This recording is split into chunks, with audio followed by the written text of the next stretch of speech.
გამარჯობათ ბატონო. მიესალმები მაყურებლებს. კიდევ ერთხელ ისევ თქვენთან ვარ და გარკვეული საინტერესო ინფორმაცია უნდა მოგეცოდოთ ბატონ ზავსარელს შეკითხვები და მოვუსმინოთ. ბატონო, მიესალმებით ჩვენს ტელემაყურებელს პირველ რიგში. მინდა დავიწყოთ ჩვენი გადაცემა იმ სასიამოვნო მოვლენით, რომელიც განვითარდა ჩვენი ტელევიზიის, ქართული ტელევიზიის ეთერში. წინა კვირებში. 12 დღის განმავლობაში ჩვენი ტელევიზიის მაყურებელი ადევნებდა ძალიან საინტერესო დოკუმენტურ ფილმს. თვალს ეს გახლავთ ბატონ რევა მიშველაძის, ასე რომ ვთქვათ, მონოლოგი ქართველი მაყურებლის წინაშე, ქართველი მკითხველის წინაშე და საქმე ხება არც მეტი არც ნაკლები ქართულ მწერლობას, ქართული მწერლობის წარსულს აწყობს და მომავალსაც. 12 სერია ფილმში ყველაფერი და ბატონმა რეზომ მისთვის ჩვეული ოსტატობით, მახვილგონიურობით, იუმორით და ზოგჯერ, იმიტომ რომ როგორც წერილისთვის არის მისთვის განუყრელი ცრემლი და ღიმილი ერთმანეთში, ასე გადაცემაში ასე იყო, მოგვიყვა ბატონ რეზო იმ პერიპეტიებს, რომელიც გაიარა ჩვენმა ქვეყანამ და გაიარა ქართულმა მწერლობამ. და ძალიან კარგად სიტყვების ამყოფნის იმდენად კარგად მოხერხა, რომ ესე იგი გამოვიდა ფილმი, რომელიც ერთნაირად საინტერესოა როგორც ისტორიკოსებისთვის, ასე ფილოლოგებისთვის. ასეთი შეფასება, მრავალმხრივი შეფასება ქართული ისტორიის და ქართული ისტორიასთან ჩაწნული ქართული მწერლობის არც ერთ მწერალს ვერ გააკეთებდა ალბათ რეზომიშვილის გარდა. წყინვალედ გადაიღო ფილმი ბატონმა ბექავარსკიმ, ახალგაზრდა რეჟისორმა, უამრავი მასალა მოიწია და უნიკალური მასალები, უნიკალური ფოტოები წარმოგვიდგინა, მაგრამ ყველაფერ ამას, რა თქმა უნდა, მაინც მწერლის ოსტატობა ხვდებოდა და ერთი ასეთი აზრი მოგვივიდა მე და ბატონ გიას და დღეს ჩვენ ვნახავთ სტუმრად ბატონი ჯუმერ კოპალიანი, ქართული არქიტექტური, ქართული არქეოლოგიის ერთ-ერთი ფუძემდებელი შეიძლება ასე ითქვას. პიროვნება, რომელიც არის არა მარტო დიდი მეცნიერი, არამედ არის დიდი პოლიტიკური მოღვაწე. ბატონი ჯუმბერი იყო, ასე რომ ვთქვათ, საქართველოში ეროვნული მოძრაობის გარიჟრადის ერთ-ერთი, ასე რომ ვთქვათ, შემოძახილი თქმელი. და ყველამ ბევრმა იცის მისი ისტორია, ბევრმა იცის მისი არქეოლოგიური გათხრები, რომელმაც ასე ვთქვათ, ფასდაუძებელი წვლილი შეიტანა ქართულ არქეოლოგიაში, ქართულ ისტორიაში და ვერ მოვიდა ბატონი ჯუმბერი იმის გამო, რომ ძმა გარდაეცვალა, ჩვენ მიუსამძებთ ბატონ ჯუმბერს და ერთმა ნათელი ძმას და ბატონ ჯუმბერს დიდი ხნის სიცოცხლე ცხოვრება ქვეყანაზე და მაგრამ შეგვიძლია ბატონ ჯუმბერი რომ შემდეგ გადაცემას შევასრულოთ გესტონებად ახლა რა მიზანი ჰქონდა ბატონ ჯუმბერს ჩვენთან მოყვანას. როცა ჩვენ ვუყურებთ მე და ბატონი გია და ჩვენ საერთოდ ჩვენი ასე ვთქვათ გუნდი ამ ფილმებს საუბარი მაქვს რეზომიშველაძის და ბექავარსკის ერთობლივ ფილმზე, ერთობლივ ნამუშევარზე ქართული ტელევიზიის ეთერში გავგვიჩნდა აზრი, რომ ერთ დროს არსებობდა მწერალი აკადემიკოსი, პოეტი აკადემიკოსი. ანუ აკადემიის წევრებად იყვნენ არჩეული ცნობილი ქართველი მოღვაწეები, მწერლები, პოეტები. და მაგალითად ყველას ახსოვს ბატონი ირაკლი აბაშიძე, პოეტი აკადემიკოსი. და მისი მშვენიერი, ასე რომ ვთქვათ, მოღვაწეობა. საოცარი ლექსები, საოცარი პოემები და ჩვენ ვისაუბრეთ და მივედით იმ დასკვნამდე, რომ თუ რა თქმა უნდა ბატონი რეზოს იქნება თანახმად, მაგრამ არ გავსაუბრებთ სამსაგისზე, რომ სწორედ ბატონი რეზო მიშველაძით დავიწყოთ. თანამედროვე კლასიკოსით, თანამედროვე ქართული ლიტერატურის მშვენებით, მას შეგახსენებთ 4 რომანი აქვს დაწერილი, რომელთაც 4 დიდი რომანი, 4 დიდი ნაწარმოები და სულ არაფერი ქონდა დაწერილი აი ამ ფილმით, რომელიც ახლა გამოვიდა ეთერში, იმის გულში ეკონდა მას აკადემიკოსი. და ბატონი ჯუმბერი სწორედ ამის უნდა მოგვეწვი ეთერში, რომ ბატონი ჯუმბერი ძალიან კარგად იცნობს ბატონ რეზოს შემოქმედებას და აფასებს მას და თქვა, რომ აბა რა სხვა უნდა მისცეთ თუ არა ბატონ რეზომიშვილის. ამიტომ ჩვენ ვაყენებთ წინააღმდეგობას ჩვენი ტელევიზიის და ჩვენი გადაცემის სახელით. მინდა მოუწოდოთ ჩვენს მეგობრებს, ჩემს ლამას და საوارი მწერალთა კავშირს, რომ წარადგინონ ბოლოს და ბოლოს ეს აკადემიკოსად და ბატონ როი მეტრეველს, დიდ მეცნიერს, დიდ საზოგადო მოღვაწეს, დიდ ქართველს მინდა ვთხოვ აქედან, ჯერ მივესალმოთ აქედან, ვართ უდაბლესი სალამი ჩვენთან და ვთხოვოთ რომ იქნებ მოახერხოს რომელიმე სამსაკითხის ადგილიდან დაცვა. იმიტომ რომ თუ იმეს ეკუთვნის დღეს საქართველოში რამე ტიტულები ეკუთვნის ეზო მიშველიას, რომელიც სამსახურიც, რომელიც მწერლობას და ქვეყნის არის სამსახურიც არის ნამდვილი ქართველის და ნამდვილი ადამიანის სამსახურის საკუთარი მამულის. აი ეს საკითხი რაც უნდა მეთქვა თქვენთვის და არ შემიძლია რომ მეთქვა. მე მინდა მიულოცო ბატონ ეზოს მიულოცო ქართულ საზოგადოებას ეს ცხინვალე ფილმი, რომელიც გადიოდა ქართულ ლიტერატურის ეთერში და აღწერილია თავიდან ბოლომდე 12 სერია YouTube-ზე და შეგიძლიათ ნახოთ და კიდევ ერთხელ დარკვირდებით რომ აქ არავითარ სიცოცხლეს არ აქვს ადგილი, ყველაფერს საუბარი არის ნაბი და ქართული და მართალი. აქვე მინდა გადავიდეთ დღევანდელ საკითხებზე ესე რომ ჩვენ ასეთი რამ ამოვიკითხე ამ რამდენიმე დღის უკან და სწორედ მინდა გითხრათ ახლა თქვენ შემოძი პროფესორი მოყოლე. ოქსფორდის უნივერსიტეტის პროფესორებმა ბატონოგიამ თქვენს გასაგონად ვამბობ მოახერხეს რომ 30 სანტიმეტრ დაშორებული ერთმანეთთან ორი კომპიუტერი შეძლეს ტელეპორტაციის გაატანა ერთი კომპიუტერიდან მეორეში. და გამეცინა როცა სწავლით ამბავი ატყდა ქართულ ასე ვთქვათ სივრცეში ამის გამო რომ აგერ ის მეცნიერი ხელშესახები პიროვნება ჩვენი ყველას მეგობარი ბატონი გიან ადრეშვილი რომელსაც შეუძლია 2000, 3000, 4000 კილომეტრზე გააროცხოს საბჭოთა ტელეპორტაცია. ბატონია, მომაღალი ნათქვამი ხო არ არის ეს და აი ამ შესახებ რას თქვენ? მე გითხარით თქვენ ახლა ოქსფორდში რას მიეცა ყურადღება და აი ჩვენ რა გვაქვს ამათ შეძლებს უპირატესობა. აი წიგნი, რომელიც ჩვენ ერთად დავწერეთ ბატონ თემურას ნადეჟს ერთად, ამას ქვია არც მეტი არც ნაკლები ტელეპორტაცია მით თუ სინამდვილე. აი ეს გახლავთ ეს წიგნი შეებადონება, ჩვენ ერთად თქვით ამ წიგნის შესახებ და გასული წლის დასაწყისში გამოსული ეს წიგნი. ბატონი, თხოვთ ახლა თქვენ გაბა.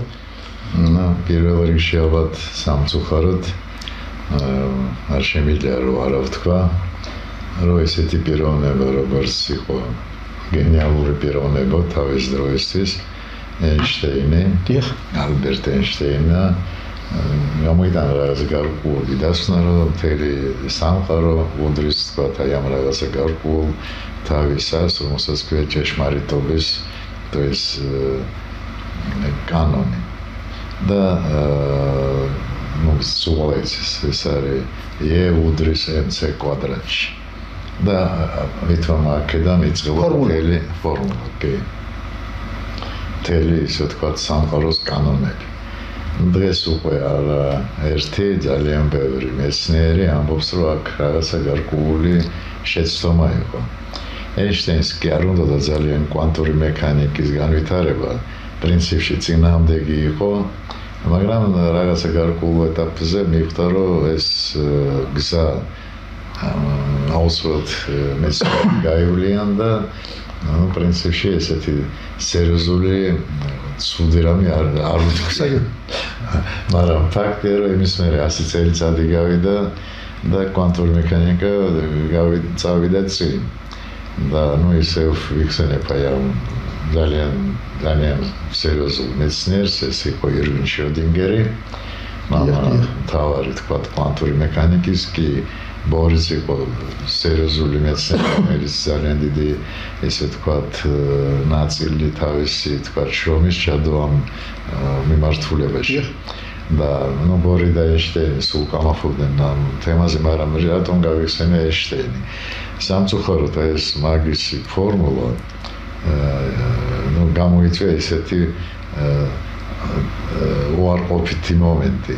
მაინც მთელი მეცნიერება, უმეტეს შემთხვევაში ალბათ 96% სამწუხაროდ გაჩერდა და იმიტომ რომ იყო რაღაც გარკვეული დოგმა. ჩვენ რაღაც ციფრს ასახელებთ ადრე, რომელიც ციფრსაც ვერ გაცდა და ეგონათ ეს ციფრი იყო ჩამკეტი. ეს კი პლანკის მოდმევე, ეს არის პრინციპში ყველაზე პირველი შეცდომა. მეორე შეცდომა იყო ციფრონ სიჩქარეებზე. იცით ეინშტეინმა თქვა, რომ რაღაც გარკვეული თქვა სიჩქარე, რომელიც თქვათ უდრის რაღაც გარკვეულ ციფრს. დიახ. ეს არის მაქსიმალური სიჩქარე და ამის მეტი სამყაროში თქვათ სიჩქარე მაგაზე მეტი არ არსებობს. როგორც ზონა პლანკის მუდმივი რას შეიცავს. თურმე სულ ყველაზე პატარა ნაწილაკი კი უდრის რაღაც გარკვეულ ციფრს. ეს არის 10-37 ხარისხი. აქ ჩაკეტა, დამეთ ჩაკეტა ნაექსპერიმენტის ყველა და მომავალში მეცნიერები, პირველ რიგში ფიზიკოსები გაჩერდნენ აი ამ დონეზე. იმიტომ რადგანაც ეს იყო კრიტერიუმი და ამაზე თქვა ნაკლები ან და მეტად სიჩქარე არაფერს სამყაროში არ ქონდა, დაიწყეს ძებნა აი ამ სივრცეში. და ეს ძებნა ალბათ ბევრი რაღაც საინტერესო გამოიწვია და ბევრი ესე თქვათ ინფორმაცია მოგვაწოდა და ამის საფუძველზე ალბათ მეცნიერება წავიდა წინ და რაღაცები გამოიგონეს. მაგრამ რაღაცები დამოხვეჭდა. კი, აუცილებლად. მაგრამ იმიტომაც ვთქვი, რომ ეინშტეინის თავისი დამსახურება აქვს რაღაც გარკვეულ დონემდე თავის დროისთვის. დიახ. მაგრამ დღეს უკვე მეცნიერები მივიდნენ, როგორც თქვენ ბრძანეთ, რომ ეს ტელეპორტაცია შეასრულეს აი ამ თქვათ ორი კომპიუტერის საშუალებით. ამ დროს კვანტურ მექანიკაში არ არსებობს არც დრო, არც მანძილი, არც უყურე თქვათ ზოგადად. კი, გვაქვს მეორე თემა შევეხებით მოსწორეთ. და აქედან გამომდინარე ტელეპორტაცია სამწუხაროდ ისე ალბათ 90% მეცნიერებს არასწორად ესმენ. იმიტომ რომ ზიან აი ჩარჩოებში ეინშტეინის ჩარჩოებში. და აქედან გამომდინარე ეინშტეინის ჩარჩოებს თუ არ გადააბიჯებ, მაშინ წინ სვლა არ გექნება, იმიტომ რომ მაშინ არასწორად ადამიანობას, პირველ რიგში მეცნიერებს ჩვენ გამოვშვათ 3000 სორსები წინ და ფაქტურად მთელი წინ აღარ არის ჩვენთან. მაგრამ მიუხედავად ამისა, ეთქობა არ მოხდა იმ ხალხის ხელში ვის რაღაც ეთქმის ამის. პირველ რიგში ალბათ ეს არის ისევ შეიძლება ტელევიზორს ამ გადაცემებს არ უყურებენ, იმიტომ რომ ხო, იმიტომ რომ სალამ მამას გამოშვით თელი წელიწადი ამაზე ვილაპარაკეთ. ჩვენ ბევრჯერ გვითქვია მე ხო ფიზიკოსი არა, მაგრამ იმ კონკრეტულ მოვიჭრეთ რადგან ფიზიკოსი, ეგ ბირთვული ფიზიკოსის პირველი წამყვანი სპეციალისტი ხავდა აქ მარტო საქართველოში არ ევროპაში. ბატონი თემურაზ ნოდარეშვილი. კი, მაგრამ მე ვამბობ აი ამ შემთხვევაში მეცნიერებს, ეს ბიოლოგი იქნება თუ ფიზიკოსი იქნება, რასაც ჩვენ ვამბობთ იმ თემებზე, რასაც ვაკეთებთ რეალურად და რაც გამოგდის და ამის თქვათ საზღვრები არ აქვს ამ მეთოდს და ამის თქვათ წინ ამ მართულების მომავალში უამრავი კიდე რაღაც ახალი მოემატება და ძალიან ესე თქვათ უცნაური საზოგადოების ამ დროს ეს კანონზომიერია და ესეთ რატომღაც ადამიანობას პირველ რიგში მეცნიერებს არ აინტერესებთ ეს საკითხები და არის ამით ალბათ საქართველოს ამ შემთხვევაში აგებს რატომ თქვენ თქვით რომ აი ეს ტელეპორტაცია მოხდა ინგლისში სად მოხდა და ოქსფორდში ხო? კი, ოქსფორდში და ეხლა ინტერნეტში უამრავი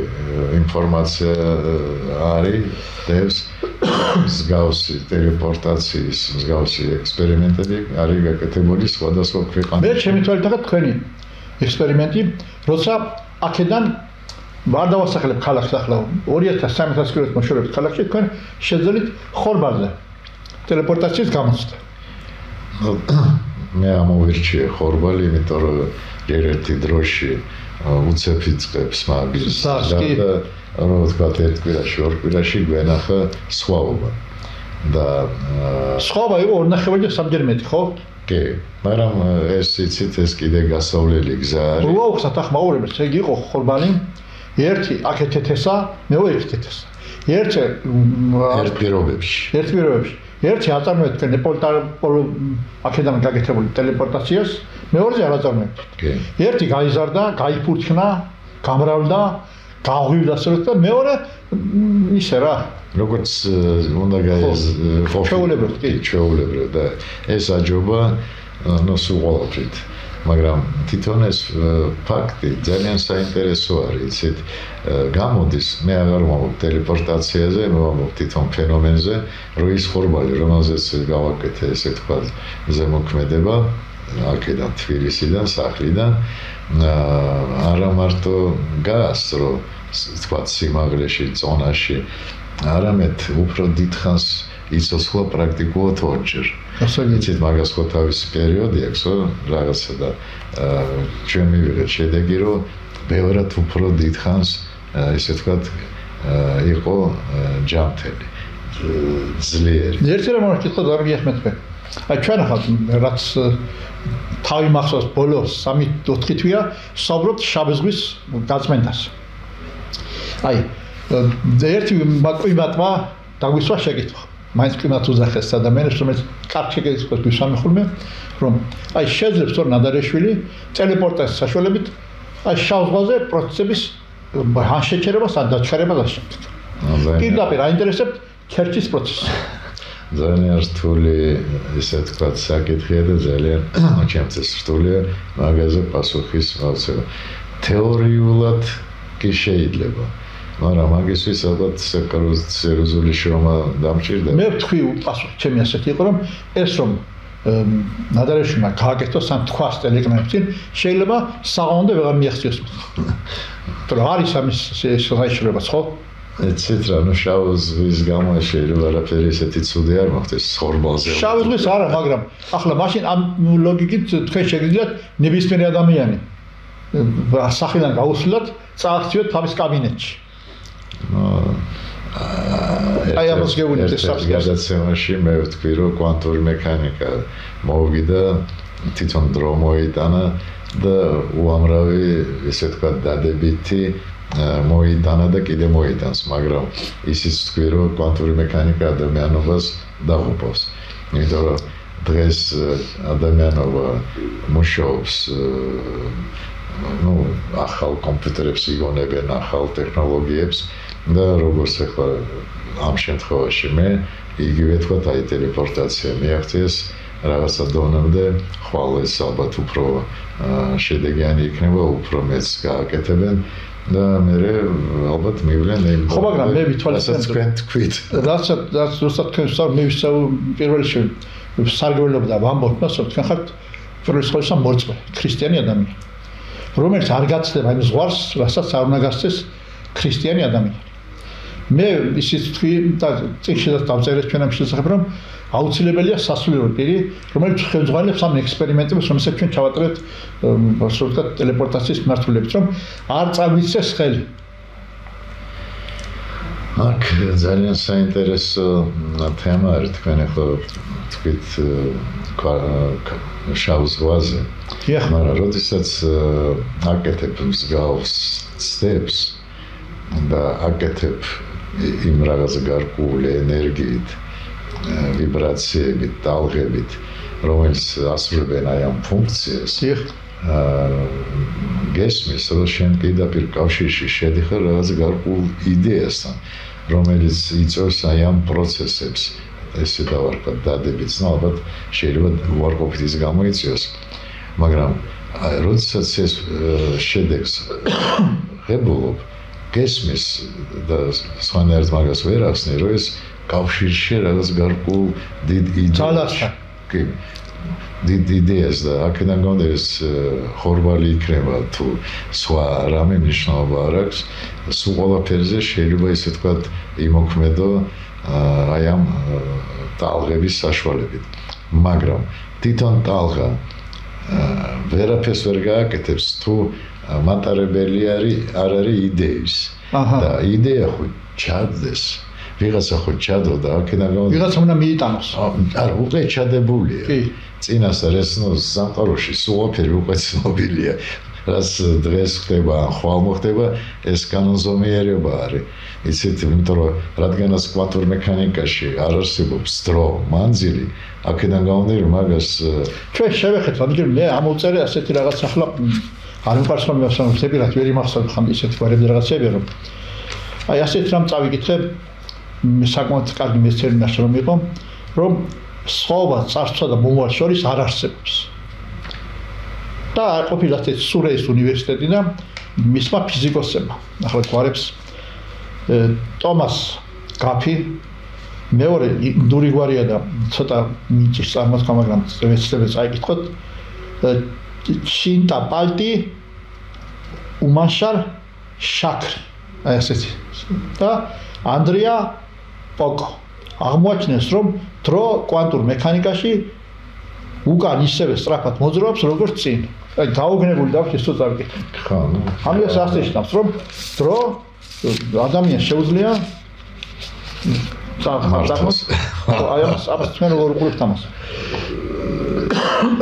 საბოლოო სენსაცია ესე ვთქვათ ამ მიმართულებით ცდები ტარდება აუცილებლად და არის შემთხვევები რაღაც გარკვეულ ქვეყანაში ესე ვთქვათ ინგლისი იქნება, საფრანგეთი იქნება, თუ ამერიკა იქნება, თუ ინდოეთი და საქართველოში თუკი მალე ამ შემთხვევაში საქართველოში რომ ხედავ რომ აი რაც ახლა თქვენ ბრძანეთ თქვით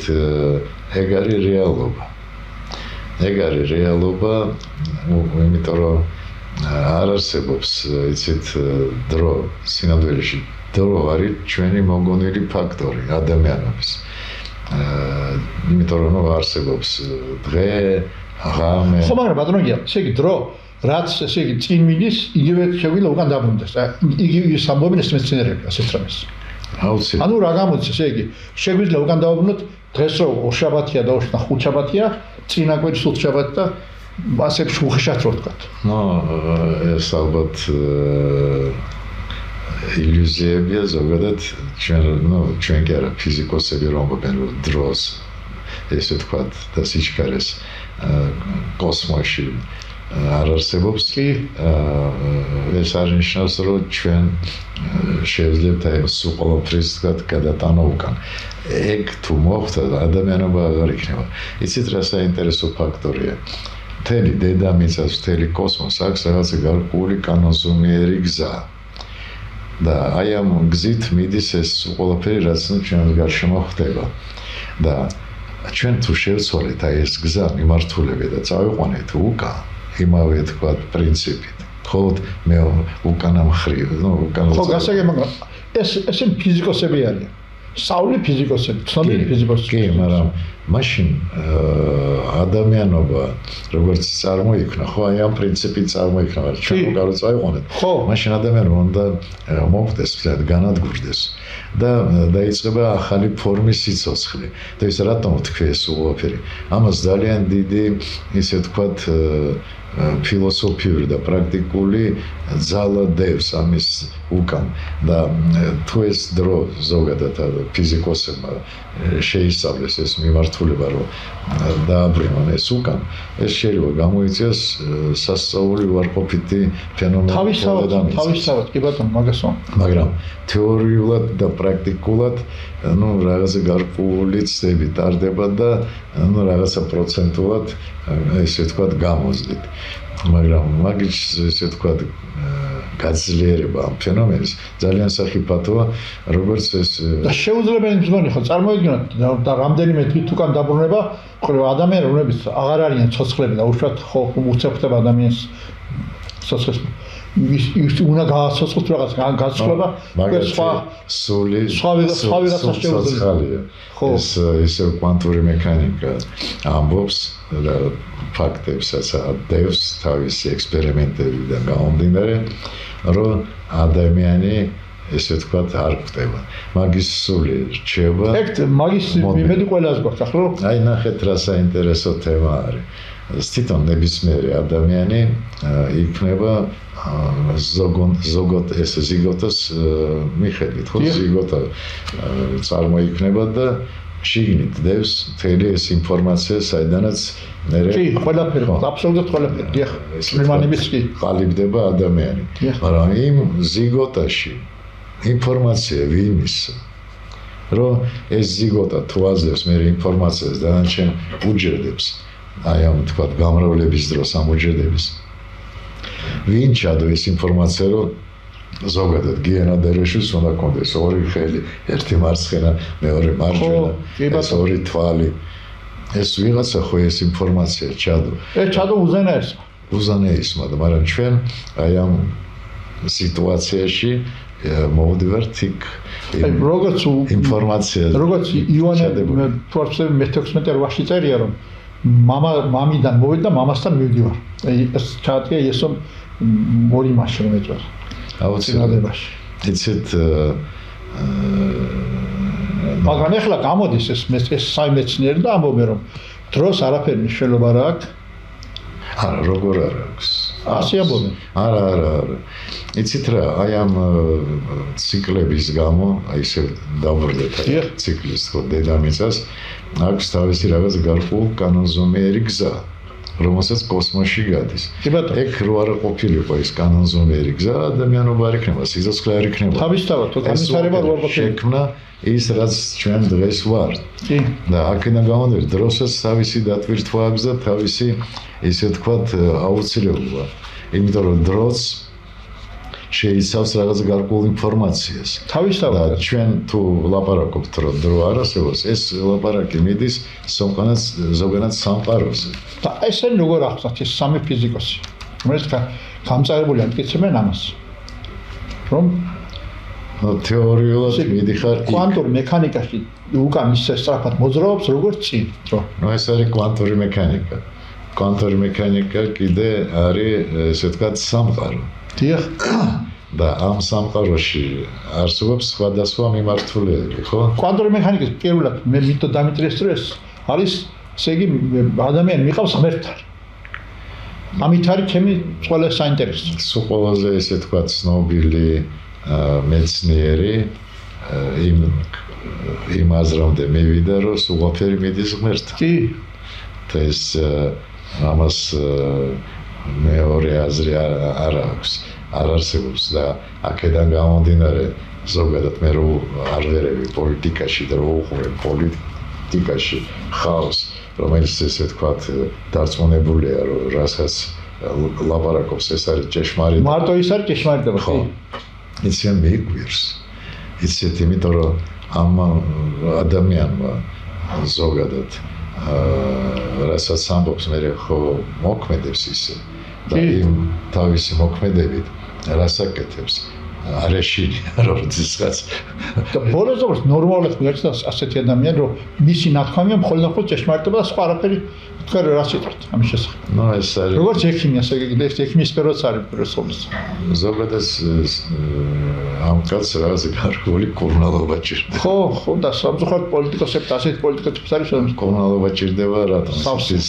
რეალურად სამყაროს ვერ ხედავს და იმ პროცესებს რაც ხდება სამყაროში აქედან გამომდინარე შიში არ აქვს იმიტომ რომ არასჯერა რომ მუდმივია და რადგანაც არასჯერა რომ მუდმივია ფიქრობს სანამ აი აქ ვარ ამ ადგილას აი რაც უფრო მეც ესე ვთქვათ ვიშოვიან და შიში რო აქვს ეს იმას რომ ღმერთის წმენაც არ აქვს კვაკი მომინდა იქ ღრმაც არ აქვს შეიძლება ეკლესიაში დადეს სანთლებს მაგრამ შინაგანად აი ღრმად არასჯერა რასაც აკეთებს უბრალოდ აკეთებს იმიტომ რომ ეს მიღებული აუცილებელია სამწუხაროდ და ეს მე რო უყურებ დიდ პოლიტიკოსებს ზოგადად ეს რუსეთი იქნება თუ ამერიკა იქნება თუ საფრანგეთი ერთი და იგივეა იცით ერთი და იგივე ხალხს ისე ხოცავენ რაღაც გარკვეული პრინციპების გამო იმიტომ არც ერთს და არც მეორეს ღმერთის ხშირად თავისი პრინციპების გამო მხოლოდ და მხოლოდ ნუ მაგათ გონიათ რომ მაგენი მართვენ ეს სამყაროს დიახ ამ დროს ნუ აღარ ვიტყვის სახელს ვის ფუნქციებს ასრულებენ ხო ცუდად რო ასრულებენ ფაქტი ნუ ეგ კანონზომიერი იცით კანონზომიერი როგორც რაოდენობა არის ისე თქვა შავი იმდენად თქვა არის თეთრი და მთელი ისე თქვა სამყარო შექმნილია აი ამ ორი ზოგადად ფერის როცა ადამიანმა არ იცის რომ 24 საათის შემდეგ რა მოხდება არავინ არ იცით ერთ წუთში რა მოხდება ეს იცის მხოლოდ უზენაეს ვინც მოგვიყვანა თქვენას და ვიცი ნების წინამდე ვერავინ ვერ წავართ ხო და ეს ადამიანი მიდის მის წინამდე ვინც ყველაფერი შექმნა ხო როცა არ იცის რა მოხდება 24 საათის შემდეგ მაგრამ იძლევა სულიერ ბრძანებებს კი მაგრამ ადამიანობა იცით რა საინტერესო თემა არის არსებობს სამყარო და იმ ჩვენ თქვით რომ სამყაროში არსებობს რაღაცა გარკვეული ინფორმაცია და იბადება აზრი, რომ ჩვენ ესე ვთქვათ, იმისთვის ვართ შექმნილები სამყაროში, რომ რაღაცა ევოლუციის გზა გავიაროთ და მივუმატოთ ეს ინფორმაცია აი ამ სრულ, ესე ვთქვათ, გლობალურ სრულად კი ბატონო. და აქედან გამომდინარე ადამიანს აქვს, ესე ვთქვათ, საშუალება და უნარი და ბრძანება იქიდან ზემოდან ზემოდან დიახ მაშინ ესა ვინმე საერთოდ შავი ძალები თუ თეთრი ძალები რომ შეასრულოს რაღაც გარკვეული თავისი ფუნქცია. აი აქ არის ისეთ საინტერესო თემა. როდესაც ავსრულებ აი ამ ფუნქციას ზოგადად შავს, აუცილებლობა არსებობს ეს კოსმოსის, მაგრამ შენ ხო უნდა იცოდე, ხო უნდა გრძნობდე რომ შენ აი ამას აკეთებ, ანდა აი ამ თეთრს აკეთებ. აი ამისთვის ადამიანი ალბათ უნდა ზოგადად ვამბობ, პირველ რიგში წაიკითხოს ამ შემთხვევაში კვანტური მექანიკა. მე აღარ ვამბობ სხვა თემებზე, იმიტომ რომ იცით ადამიანობა ისე გავიარა ის გზა, რომ ძალიან ბევრი ესე ვთქვათ გენიალური ხალხი ცხოვრობდა დედამიწაზე და ეხლაც არიან და რომელსაც ეხლა რასაც ვამბობ, ეს სულაფერი გავლილი ჰქონდათ და ნათქვამი ჰქონდათ. კი ბატონო. მაგრამ დაწერილიც აქვს. მაგრამ უნდა დაждდე და ეს ყველაფერი შეისწავლო, წაიკითხო და შეადარო იმ სიტუაციას, რომელშიც შენ ხარ და რა ფუნქციას ასრულებ. რისთვის ახარ ვაფშე, რომ ან ესე ვთქვათ შავის რაოდენობა მოვუმატო სამყაროში ან თეთრის. ხო. ამ სიკეთის ან ბოროტების. კი. და ამისთვის ალბათ რაღაც გარკვეული ინტელექტუალობა, ახლა პრინციპში ალბათ ბევრს აქვს. შეგვიძლია დავარქვათ, რომ ძალიან ინტელექტუალურია. ზოგიერთი უბრალოდ ესე ვთქვათ ერუდირებული. ერუდიცია კიდე არ აუშავს, იმიტომ რომ ეს არის ინფორმაციის დაგროვება, მაგრამ მაგის ვთქვათ ამ ინფორმაციის გადამუშავებას ცოტა ვთქვათ არ ბატონო, როცა აფთიჩ წერდით ჩვენ, ბატონ თემურას ნადეჟდთან ერთად, მაშინ ასეთი დასვენების გავაკეთეთ, რომ შესაძლებელია ტელეპორტაციის საშუალებით ღომების შეწყვეტა. მიცით რა არის ტელეპორტაციას თუ ესე ვთქვათ აიყვან იმ დონემდე, რომ შენ არა მარტო ხორბალზე იმოქმედა. დიახ. მაშინ ეს ხორბალზე მოქმედებას არ არის პატარა საქმე და მას. კი, ეს გვანახა რომ ეს რეალობა არის და მაგის ვთქვათ შესწავლა და განვითარებას ადგილი აქვს და უნდა გავყვეთ აი ამ გზას. ჩვენ ახლა მიდის ექსპერიმენტები, რომელიც წეროვარს დავიწყეთ და ხარ ძლება წინაში. და ჯერჯერობით როგორც აჩვენა ექსპერიმენტს სწორ გზაზე გეხართ თქვენ ამ შემთხვევაში. არ მოგატყვილებთ ერთ პიროვნებასთან მოვილაპარაკე და რაღაცა გარკვეული ესე ვთქვათ ადგილი ვნახეთ, რაღაცა ფართი და უნდა გავაკეთოთ აი ამ ვთქვათ, რა ვიცი, 5 გექტარზე სცენარები იზრდება და მაგის გარშემო, იგივე სცენარები იზრდება და აი ამ 5 გექტარზე უნდა გავაკეთოთ ტელეპორტაცია. რომ ვნახოთ, ეს თვითონ გზა, მეთოდი და მოგცემს სმოლ. ერთი შეკითხვა მექნება, თუ არის შესაძლებელი გიპასუხოთ, რა სცენარებზე საუბარი? ზეთისხილს. და იცით თუ ამ გზას გავყვევი და ზოგადად 5 გექტარზე შედეგს მივიღებთ, ხო? მე კიდე რაღაცა თქვა სას გავაკეთებ და ეს კანონზომიერებას დავაფიქსირებთ, დავაგროვებთ ამ ინფორმაციას. მე ალბათ, შეიძლება ლაპარაკი. აქ მარტო ტელეპორტაცია თუ თქვენი ჯადოსნური წვეთების მიიღებენ მონაწილეობას. ეს ერთი იდეა იგივეა. იცით, იმიტომ რომ ეს ჩვენი წვეთები, ეს არის კვანტური მექანიკა. კი ბატონო. იცით, რომელიც აღждდება, თქვათ, ეინშტეინის რაღაცა გარკვეულ მოდელში. რასაც თქვა პლანკმა და ეინშტეინმა, რომ სულ ყველაზე პატარა ნაწილაკი სამყაროში უდრის რაღაცა გარკვეულ ციფრს და იქ მისვლას აუგზავნა ადამიანობას, რომ იქ მივიდეს პირველ იმის იქაც აუგზავნა. ხო, რომ მივიდეს ადამიანობა, შეიძლება მთელი სამყარო დაეშლოს და ჩვენ ისეთ ციფრებზე გვაქვს ლაპარაკი და ისეთ ციფრებს ხმარობთ, რომ მაშინ ეს სამყარო კი არა, არაფერი არ უნდა ყოფილიყო. კი ბატონო. მაგრამ ეს ყველაფერი მუშაობს და მუშაობს როგორ ისე გენიალურად ზოგიერთ შემთხვევაში. კი, იმიტომ რომ ესეც შენ უნდა შევისწავლოთ ბოლომდე, იმიტომ რომ ასე ჩვენ ვაკეთებთ, ესეც ნაწილია იმ ჭეშმარიტობის. და იმიტომაც ჩვენ ვაკეთებთ რაღაცა გარკვეულ ცდებს, ხორბალი იქნება თუ ზეთისხილი იქნება, რომ მივხვდეთ აი ამ კანონზომიერებებს. ზეთისხილის ეს ექსპერიმენტი როი დამთავრდება დაახლოებით რას ფიქრობთ? ჯერ არ დაიწყო. ეხლა დაიწყება და ალბათ ანუ დარგვიდან, როგორ ხდება მისი ყველა თავიდან მეიწყებთ ამას ყველაფერს? ის ყველაფერს თუ არსებობს უკვე ნარგავები და ვიმოქმედებთ იმაზე, რაც უკვე არსებობს და ვიმოქმედებთ იმაზე, რაც ხვალდაზე, თქვათ, იქნება დათესილი. ამის გადაღებას თუ ახდენთ პირველი ეტაპიდან. გადაღებაზე არ მიფიქრია, მაგრამ ალბათ უნდა დაფიქსირდეს. დაფიქსირება აუცილებელია. წერობას ჩვენ დავფიქსირებთ გადაღებას, დავფიქსირებთ შედეგებიც. ასე უნდა დავფიქსირდეს ალბათ. ალბათ თუ მეცნიერულად მივხვდეთ და გავუხვევით ამ გზას, აუცილებლად უნდა რაღაც გარკვეული დავაგროვოთ ისეთ ფაქტების დონეზე დროის მიხედვით შედეგი. კი, ჩვენ დავიწყეთ აი ისე სამ ფიზიკოსით საუბარი და ამით მინდა დავამთავროთ. ახლა თქვენ რამდენად ასე ვთქვათ, სწორად მიგაჩნიათ ამ ხალხის მოქმედება და მე კიდევ შეგითხრა მექნება ამ შემდეგ. არა, ვიცით, ძალიან სწორად მიდიან, ალბათ ყველა ადამიანს აქვს უფლება და საშუალება, რომ რაღაც გარკვეული აზრები გქონდეს და თუ შეძლებს, რომ ეს აზრები გადაიყვანოს, ესე ვთქვათ, რაღაც გარკვეულ მატერიალურ დონეზე. გასაგებია. ეს ხო, ჩვენთვის ეს იდეა არის, ხო, რას უშვებთ ჩვენ, ვთქვათ, ხორბალზე 2000 კილომეტრში იდეას. მაგრამ ეს იდეა არ არსებობს, თუ მაგაში არ დევს ინფორმაცია. გამოდის, რომ ჩვენ ვაძლევთ იდეას, რომელშიც დევს ინფორმაცია, მაგრამ მე ერთ-ერთ გადაცემაში ვთქვი, რადგანაც იდეა ზოგადად მატერიალურია, აქედან გამომდინარე შეიძლება ესე ვთქვათ, იდეა, გაჩნია როგორ ვიმოქმედებ, აი ამ მაგიდაზე ვთქვათ, არაფრისგან, ვითომ არაფრისგან შევქმნათ რაღაც გარკვეული მატერიალური კომპონენტები.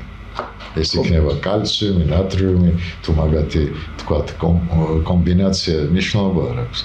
ეს არის რეალობა. და რა უნდა გითხოთ ახლა? მე როცა ერთ-ერთ ბოლო გადაცემას აქ წერდით ჩვენ, როცა ბატონ თემურნადარიშვილ ჩვენთან ერთად ალბათ შემოგვიერთება გარკვეული ხნის შემდეგ, ჯერჯერობით ვერ იცის, იმიტომ რომ ლექციები აქვს და მაშინ თემურმა ასეთი რამე ბრძანა ბატონმა თემურმა, რომ მე თქვენ მომეცით ფორმულა და გადავატრიალებ ქვეყანას. აი ფორმულის შესახებ რას ფიქრობთ თქვენ? რას ფიქრობ, იცით, სამწუხაროდ მე აქ ფორმულა საუბარი კვანტური მექანიკის ფორმულის შექმნას. იცით, ეს არა მარტო კვანტური მექანიკა, იცით, ეინშტაინმა რო დაწერა E-უდრის mc კვადრატს, ხო სანამ ამას დაწერდა, უამრავი ფორმულა დაიწერა. აქაც იცით და თქვა, რომ ეს არის ჭეშმარიტობა. აი ამაში შეცდა, რომ ეს არ არის ჭეშმარიტობა და მე თუ თქვა ფორმულას ზოგადად მე ვერ დავწერ, მაგრამ იგივე თქვა თემურნადარიშვილის დახმარებით ან კიდე თქვა სხვა ფიზიკოსების დახმარებით, ეს არ იქნება ჭეშმარიტობა, რომელშიც ჩაიტეს მთელ სამყაროს. ეს იქნება ერთ-ერთი ნაწილი. ისე თქვენ რომ გეცადათ თვითონ ამ ფორმულის დაწერა, გაცილებით უკეთესი იქნებოდა. ბატონ თემურთან ერთად თქმა უნდა მასთან კომბინაციაში თავისი კანონებია უკვე ისტორიულად დაგროვილი ფიზიკაში. значит მე უნდა გავიარო ეს გზა, შევისწავლო ეს კანონზომიერება, როგორ იწერება ეს თქვა ფორმულა. და დატოვოთ ამდენი ავაწყაფეს ვთქვათ. მაგას დიდი შრომა და დრო დაჭირდება. ესე თქვა უნდა ჩავაბარო უნივერსიტეტში, იყო თემურნადარიშვილის სტუდენტი და გავიარო ეს რაღაცა 4 წელიწადი სწავლის ამ ფორმულებს. მე დაგიწერს ერთ დაბალ ნიშანს, გამოგვიცხავს იქიდან და როდის დამთავრებ მოუწევს. მე არ დამიწევს ნადარეიშვილი. ხო, ბატონო, ეს შეგეთქვა მინდოდა ამ ფორმულას, სულ მაინტერესებს როგორ და რა. მაგის დაწერა რეალობა არის. მაგრამ იცით, კაი იქნებოდა ვინმეს რო დაეწერა ეს ფორმულა, იმიტომ რომ როდესაც ხელში გიკავია ეს თქვა ფორმულა, შენ უკვე ხვდები. სხვა გასმა პირდაპირ ფორმულა მომეცდოთ გადავატრიალებ ქვეყანას. ფორმულა თვითონ დაწეროს. და მე ერთად გადავატრიალოთ. ეხლა ბატონ თემური ვიცი რომ ყველა ჩვენ გადაცემას უყურებს და ჩაუჯექით და აღარ დაგჭირდება უმაღლესი დამთავრება გამთავრებული გახდეთ ერთხელ და ახლა სხვებსაც ასწავლი და 300 მეტი სტუდენტი ყავთ ბოლასაც ეყავდა როგორც ვიწვა და ვიჯობა სტუდენტებს მაინც დააწერიეთ ეს ფორმულა რაღაცა იმიტომ რომ გამოჩნდება ხოლმე ხანდახან ახალგაზრდებში და მათი იმედი გვაქვს ყველას ჩვენ დილი სიამოვნებით დავესწრებოდი ბატონ თემურის ლექციებს ну თქვათ მეოთხე კურსელების და მივცემდი აი ამ თქვათ წინადადებას რაღაცა გარკვეულ იდეას და დიდი იმედი მაქვს რომ ბატონ თემურსთან ერთად მაგათ რაღაცა გამოვიდათ ძალიან საინტერესო. ძალიან კარგი მე ასე ვთქვათ მეტი შეკითხვებზე წარმახბატონო გია მინდა დავშილოთ ჩვენს ტელემაყურებლებს სიკეთე ბედნიერება და ვასწავლებ მშვიდობა გისურვებთ. დიდი მადლობა ჩვენ ერთად იყავით და ჩვენ გავაგზავნებთ აი ამ თემას მოვალ გადაცემაში. დიდი მადლობა. კარგად ბრძანდებთ.